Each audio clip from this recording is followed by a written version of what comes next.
Hi everyone. Welcome to Phone Transformer. In today's video, I'm going to show you how to make your phone number appear private or unknown when you call someone. Now, let's get started.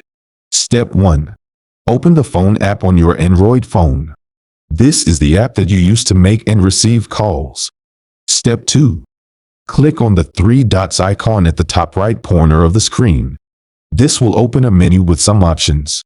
Step 3. Tap on Settings from the menu. This will take you to the settings page of the phone app. Step 4. Tap on Calling Accounts. Step 5. Tap on the Advanced Settings. Step 6. Now, tap on Caller ID. This will show you the list of SIM cards that you have on your phone. If you have only one SIM card, you will see only one option. If you have two SIM cards, you will see two options. This will show you three options: Network Default, Hide Number, and Show Number. Step 7. Tap on Hide Number.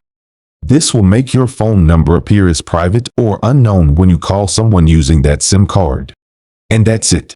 You have successfully enabled the private number feature on your Android phone. So test it. You can try calling someone and see if they can see your number or not. You can also disable this feature anytime by following the same steps and choosing Show Number instead of Hide Number. I hope you enjoyed this video and learned something new. Thanks for watching, and I'll see you in the next video. Bye.